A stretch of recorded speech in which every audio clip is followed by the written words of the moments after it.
آج کی ایک آیت اور ایک کہانی کے ساتھ ہم پھر حاضر ہوتے ہیں۔ آج کی ہماری آیت ہے بسم اللہ الرحمن الرحیم، لن تنالوا البر حتی تنفقوا مما تحبون۔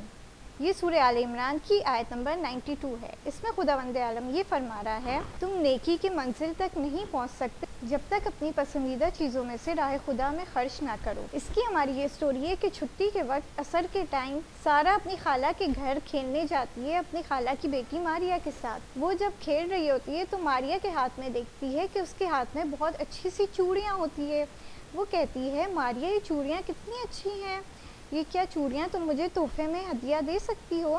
تو ماریا سوچتی ہے کہ یہ چوڑیاں تو اتنی اچھی ہیں، میں اس کو کیسے دے دوں؟ لیکن ایک دم سے اسے خیال آتا ہے کہ شاید اس کی ممی یہ چوڑیاں نہ لے پائیں، تو میں اس کو اپنی چوڑیاں دے دیتی ہوں۔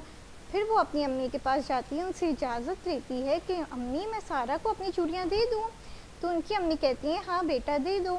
تو وہ سارا کو اپنی چوڑیاں تحفے میں دے دیتی ہے اور کہتی ہے کہ یہ بہت پسندیدہ میری چوڑیاں تھی، اب یہ تمہیں میں تحفے میں دیتی ہوں۔ تو سارا اس کی چوڑیاں لے کے بہت خوش ہوتی ہے اور بہت خوشی سے کہتی ہے کہ یہ چوڑیاں کتنی اچھی ہے۔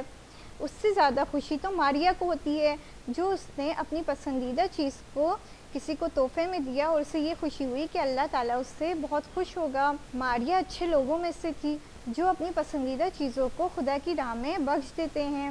آج کی ہماری سٹوری بتاتی ہے کہ ہمیں اپنی پسندیدہ چیزوں کو راہ خدا میں تحفے کے طور پہ دے دینا چاہیے۔ آج کی ہماری سٹوری ختم ہوتی ہے۔ اگلی آیت اور اگلی سٹوری کے ساتھ ہم پھر حاضر ہوں گے، تب تک کے لیے خدا حافظ۔